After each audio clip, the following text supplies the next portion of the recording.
Flirtation is an informal, joyful, playful way of interacting with a person of the opposite sex. Playful way. A romantic relationship is a romantic relationship. Maybe at the end of my presentation, counsel, through you, it must be clear to all and sundry that this relationship never gravitated to a romantic relationship. Sorry. In the true sense.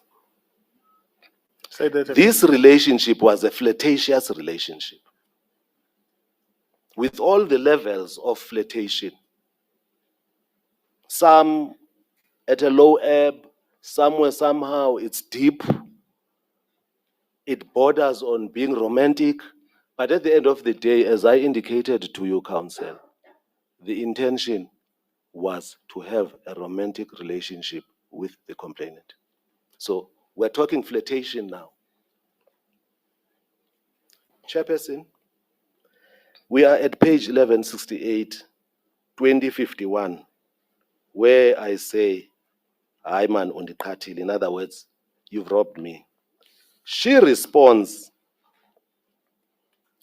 and this is this terminological gymnastic that is an interplay between the West and Africa that I'm going to deal with now. Her response is hayini, laughing.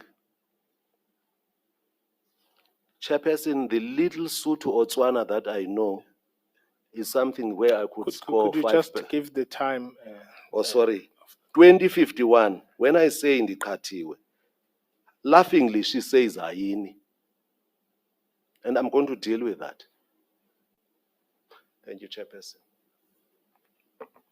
Sorry, you were beginning to make your attempt at Sotho speaking. Yes, I know that the Sotho, Tswana, and Pedi, somewhere, somehow, you find that there's a word that covers both, the 3 languages, but I've heard it said, and I may be wrong.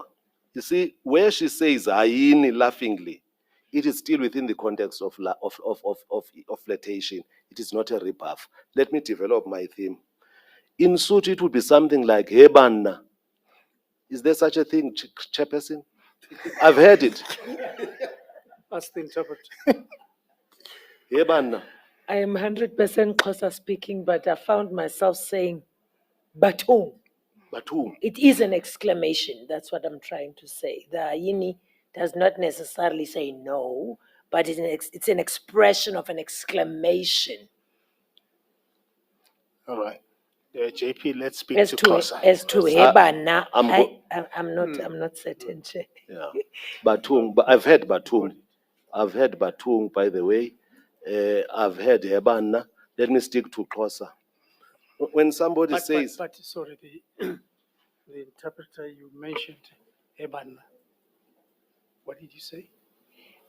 When it comes to hebana, because of it's not my first language, but I've always heard colleagues when there's a particular conversation, out of being surprised or out of being shocked in whatever it is that we're talking about, then you hear someone saying hebana. Yeah, well, that's accurate. JP, can I ask you? I hear about batung as well. Yes. Is this an expression of annoyance? Not at all. There are 3 laughing emojis there. In a conversation between a man and a woman, and I'm not claiming any expertise here, but I am an adult male Xhosa person. Within the context of an interaction, when you say hayini, and there is this laughing emoji, you can simply imagine somebody saying hayini and laughing at the same time. But this is not a rebuff. I am going to show why I say it's not a rebuff within the twinkling of an eye. And then at 2052, I say unamaqhinga, which is uyandiqhatha, which means, as I said earlier on, you are robbing me. Then she says, at 2052, uyabona ndiyenzile obuyifuna. You see, I have done what you asked me to do. which lends confirmation to what I said earlier on, which is that she did send me a picture. Uyabona ndiyenzile obuyifuna, and she does that laughingly. Then in response to Unamaqhinga, she says, at 20:53, end it. What did you understand this to mean? It is in keeping in our culture with somebody who is not going to necessarily express it, but as we know, no man in our culture will say, when I proposed love to X, they said yes at the outset. As I understand it, this is a game between a male and female. Well, They will start off by saying hi for that matter, and any married man here will tell us that, yo, wandisokolisa ke lo mfazi. to mean? Which means she gave me a hard time, this woman. Now, I'm just talking about a married man on purpose. I'm talking culture now. I'm a closer man. Even before you say end it, it is understood in an interaction where you show interest in someone that you're not going to get yes as early as yesterday. JP, the expert made attempts at this point on all of these to give you advice about this, that at this point, she would have advised you, or you should know that the person is not saying yes or is not agreeing. You should. That does not find support from the context of this interaction, which I've unfolded. I'm just saying, even if she had not said end it would be implicit in a conversation between a man and a woman, be it a woman who is eyeing a man or be it the other way around, that there's an element of ending it. So, but when she says end it is earth-shattering. Then it means I must roll my sleeves and prepare myself for this. Things are not going to be easy. And it is an invitation. I couldn't understand it differently. I still don't. When a woman to whom you've shown interest says end it means end it.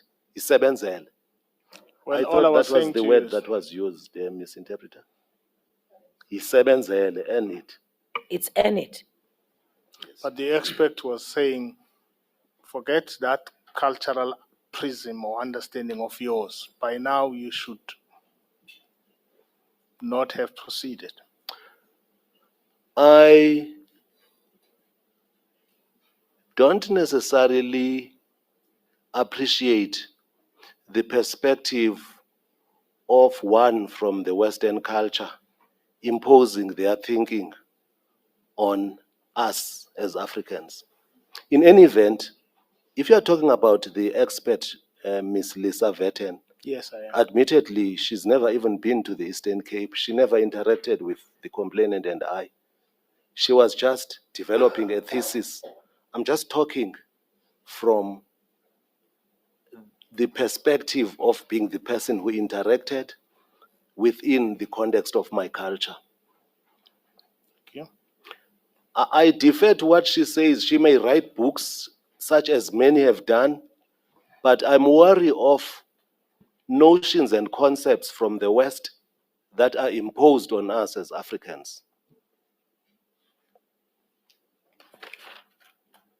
So, 1169, end it, you are tricky.